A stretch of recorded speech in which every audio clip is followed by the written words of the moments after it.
Chciałbym ci zamontować walkę, trafficking i narkotyki.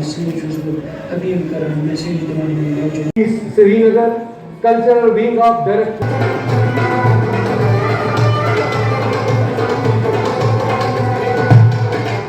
Sarukunu Habe ar insano Mohabbat magira ar insano Dubri hais azad Chikya insan sun ada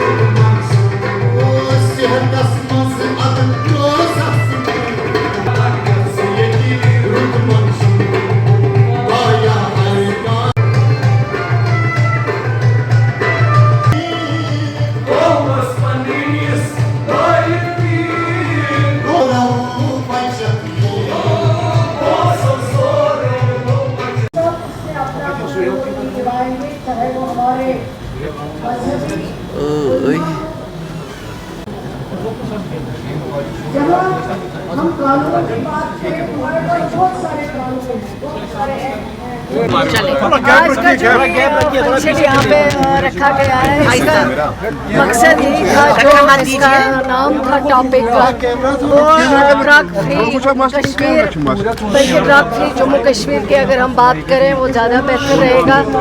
और मैं समझती हूँ कि इसमें बहुत काम करने की ज़रूरत है और जब तक हम सब मिलजुल के इस पे काम नहीं करेंगे चाहे वो हमारे उलमास हैं उनको शामिल करना पड़ेगा और जो हमारे सीनियर सिटीजन्स हैं उनको शामिल करना पड़ेगा। सिर्फ इतने से काम नहीं होगा कि हम लोग कैंप्स करेंगे और कैंप से हमारा काम ख़त्म हुआ है, हमारी जिम्मेवारी ख़त्म हुई है, वो नहीं है। लेकिन इसमें सबको चाहे वो पुलिस डिपार्टमेंट हो, चाहे वो एजुकेशन डिपार्टमेंट हो, चाहे हेल्थ डिपार्टमेंट हो और जो हमारे सिविल सोसाइटी है उसमें उलमास हो, बाकी जो भी लोग हैं उन सबको इन्वॉल्व करके इस पे काम करना पड़ेगा। और इससे पहले इलेक्शन से पहले हमने हमारी पार्टी ने एक कमेटी बनाई थी इसके लिए और जिसने अपने रिपोर्ट जो है वो ऑलरेडी सबमिट की हैं। उस कमेटी में बहुत सारे हमारे सीनियर तजुर्बेकार मेंबर्स थे जिन्होंने एक अच्छी रिपोर्ट जो है वो बनाई है, वो दे दी है हमें, सबमिट की है ऑलरेडी। उस रिपोर्ट पे भी हम काम कर रहे हैं लेकिन इसमें सिर्फ जो कानून है उनको इम्प्लीमेंटेशन करना जो है वो सबके लिए ज़रूरी है।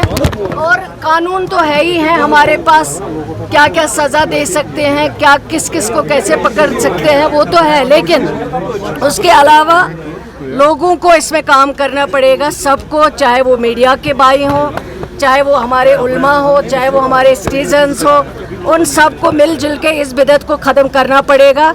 और इंशाल्लाह मुझे उम्मीद है हम सब मिलजुल के अगर काम करेंगे और ये बिदअत ज़रूर ख़त्म हो जाएगी और हमें अपनी एक जनरेशन को बचाने की कोशिश करनी चाहिए। जो हमारा फ्यूचर है, जो हमारा जम्मू कश्मीर का मुस्तकबिल है, उसको अगर हम बचाएं तो ड्रग के लिए हमें ड्रग डी एडिक्शन के लिए बहुत काम करना पड़ेगा ताकि ये बिदअत जो है उसको हम ख़त्म कर सकें। जो है पेशेंट्स इस तरह के उनको हर डिस्ट्रिक्ट में जो है वो देखा जा रहा है, अटेंड किया जा रहा है।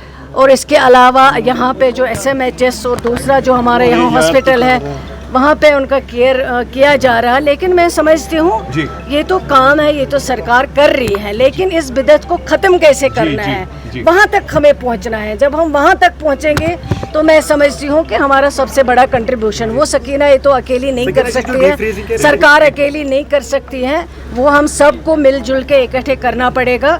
ताकि हम इस बिदअत को जो है जम्मू कश्मीर से ख़त्म कर सकेंगे। आपने बिग फिशेस के बारे में बताया कि बिग फिशेस तक पहुंचना है। You believe that there are so many loopholes around और उन बिग फिशेस को यहाँ है, क्यों नहीं है? मैं तो खुद तस्लीम कर रही हूँ कि सिर्फ हेल्थ डिपार्टमेंट या पुलिस डिपार्टमेंट इसको कंट्रोल नहीं कर सकता है, लेकिन जब तक आप कोई सख्त कदम नहीं उठाएंगे, जैसे आप किसी के ऊपर छापा डालते हैं, पकड़ते हैं, अगर हमें ये डर होती तो आज ये बिदअत नहीं होती।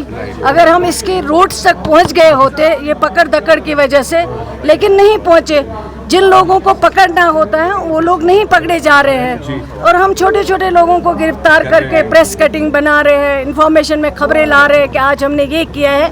इसमें काम करने की ज़रूरत है, सिर्फ इसमें फ़ोटो शो करने की ज़रूरत नहीं है। जब तक काम नहीं करेंगे और इसके रूट्स तक हमें पहुंचना है कि कौन लोग हैं जो हमारी जनरेशन्स को तबाह कर रहे हैं, बर्बाद कर रहे हैं, हमारा फ्यूचर ख़त्म कर रहे हैं। मेरा नाम सनमीत कौर है और सीखने को यहाँ पे बहुत से ऐसी चीज़ें हुई हैं। अगर जो सीखने वाले होंगे वो सीख गए होंगे।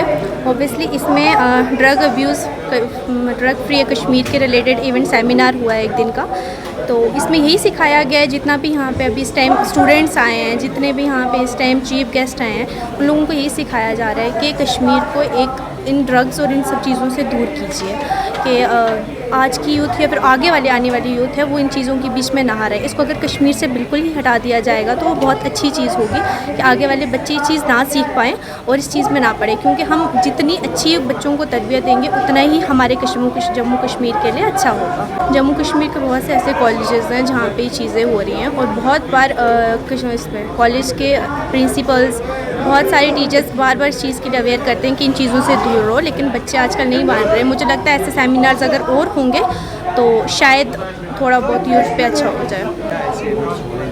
जी बिल्कुल, मुझे ऐसा लगता है जम्मू कश्मीर में जितना ज़्यादा हो सके ऐसे इवेंट्स और सेमिनार होंगे तो अच्छी बात है।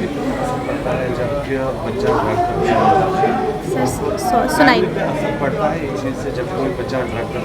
ऑब्वियसली सर, बच्चों को बचपन से पढ़ाया जाता है, पेरेंट्स अपनी पूरी जी जान लगा लेते हैं बच्चों को पढ़ाने में, और एंड पे वो लोग इन चीज़ों में जाते हैं तो वो फैमिली के लिए एक प्रॉब्लम ही। इधर जो है ये आज एक सेमिनार था, वो था ड्रग एडिक्शन के बारे में, और इस सेमिनार से हमें पता चला और लोगों ताकि हम लोगों को अवेयर कर सकें, क्योंकि जो ये ड्रग का इशू हो रहा है आजकल यूथ के बारे में, यूथ करती है अपनी सेटिस्फेक्शन के लिए, और लोगों को ये नहीं पता चलता कि इससे हमारी हेल्थ पे क्या इफ़ेक्ट होता है और इससे हमारी एनवायरनमेंट पे क्या इफ़ेक्ट होता है। मेरी मैसेज ये रहेगी सब लोगों को कि ड्रग्स से दूर रहो as much as you can, तो बस। जी ऐसे वर्कशॉप होने चाहिए, हर जगह होने चाहिए, इवन कि एक कम्युनिटी भी होनी चाहिए जो ये प्रोग्राम करे, और हर जगह होने चाहिए। आई थिंक वीकली भी होने चाहिए, और लोगों को ज़्यादा से ज़्यादा अवेयर करना चाहिए कि इनकी वजह से हमें हमारी हेल्थ पे क्या क्या इफ़ेक्ट पड़ते हैं। ये भी जानना चाहेंगे आपसे कि स्पोर्ट्स जो प्लेटफॉर्म है वो इसके लिए एक ऐसा जरिया बन सकता है कि वो ये ड्रग्स छोड़े? क्या जो ड्रग्स में मुब्तला है उनके लिए स्पोर्ट्स एक ऐसा प्लेटफॉर्म बन सकता है कि वो ड्रग्स छोड़े? जी कहीं ना कहीं मुझे लगता है कि हाँ, ये प्रोग्राम्स बन सकते हैं एक ज़रिया, क्योंकि लोगों को हम प्रैक्टिकली भी दिखा सकते हैं एज ए ड्रामा इससे क्या कॉन्सिक्वेंसेस होते हैं हेल्थ पे, हेल्थ कैसे इफ़ेक्ट होती है। तो कहीं ना कहीं ऐसे जब हम करते हैं तो ऐसे प्रोग्राम जब हम करते हैं यूथ अवेयर हो जाता है और कहीं ना कहीं छोड़ने की उम्मीद में होते हैं कि हाँ इससे हमारी हेल्थ ख़राब होती है और हम इकोनॉमिकली भी डिग्रेड हो जाते हैं इससे, तो हमें ये सब छोड़ना चाहिए। मुनीर फारूक जी, मैं कुलगाम से। जी देखिए, आज का जो प्रोग्राम है कि इसका यही मतलब है कि हमें कश्मीर को ड्रग फ्री बनाना है। लेकिन सर मेरा जो यहाँ पर आने का अभी यही मतलब है, हम कई सालों से ये प्रोग्राम कर रहे हैं drug free Kashmir, drug free Jammu Kashmir. लेकिन सर मैं चाहता हूँ कि हम कम बोलेंगे कि अल्हम्दुलिल्लाह now we are drug free. लेकिन सर इसके पीछे ना हम मतलब पुलिस है हमारे, ठीक है सर। मुझे ऐसा क्यों लग रहा है कि पहले हमारा ये मसला कि ड्रग्स आते कहाँ से हैं सर। अगर ड्रग्स यहाँ आते हैं तो फिर तभी तो लोगों को कंज्यूम करेंगे सर। मतलब मैं अपनी एक्सपीरियंस बोलूँगा सर, मैं डॉक्टर, मेरी बहन बीमार है, मैं उसके लिए कुछ ड्रग चाहिए था मुझे, तो उसने बोला जब तक आपके पास टिकट नहीं होगी तब तक मैं नहीं दूंगा सर। लेकिन सर मसला ये है, अब जो ये ड्रग्स कंज्यूम करते हैं वो ये कहाँ से लाते हैं सर? तो क्या वो सर आज़ाद है? हमें मैं आपके व्यूअर से या जो भी जहाँ तक भी है आपका वीडियो पहुँचेगा, मैं उनसे आंसर जानना चाहूँगा कि ये ड्रग्स जो करते हैं मुझे नहीं लगता है कि वो क्रिमिनल्स है सर, वो विक्टिम्स है। क्रिमिनल वो है जो उन तक वो ड्रग्स पहुँचाते हैं सर। मेरी नज़रों में जो भी मतलब जहाँ तक मुझे इन्फॉर्मेशन है, फॉर एग्जांपल कोई ड्रग सेल कर रहा है सर, मुझे वो आज़ाद दिखाई दे रहे हैं सर। वो आज़ाद क्यों है मुझे ये नहीं पता है। अगर कभी खुदा ना खास उनको अरेस्ट किया जाएगा सर, विद इन वीक उनको सर आज़ाद छोड़ दिया जाता है सर। मैं चाहता हूँ कि पहले हमें करप्शन लेस एडमिनिस्ट्रेशन होनी चाहिए, ताकि देखिए सर ये जो ड्राइव करता है ना सर, उसको तो मरना ही मरना है, लेकिन वो अपने फैमिली के लिए एक डिज़ास्टर बन जाता है सर। उसे ये मालूम नहीं होता है कि ना उनके पेरेंट्स सोचते हैं ये कल हमारे लिए एक शोल्डर बन जाएगा, ये हमें कंधा देगा, लेकिन उसके घर वाले, उसका फादर उसका कंधा बन जाता है सर। वो नालियों में पड़े रहते हैं सर। लेकिन ये एडमिनिस्ट्रेशन सर, देखिए हम कुछ नहीं कर सकते हैं, हम यहाँ पर अपनी व्यूज़ आगे रख सकते हैं, प्रोग्राम्स कर सकते हैं, वो ठीक है सर। लेकिन मुझे लगता है प्रोग्राम से ज़्यादा हमारी जो एडमिनिस्ट्रेशन है सर, उनको इसके बारे में कुछ ना कुछ करना चाहिए, उनको एक्सट्रीम स्टेप उठाना चाहिए, कड़ी सी कड़ी सज़ा मिलनी चाहिए इनको सर।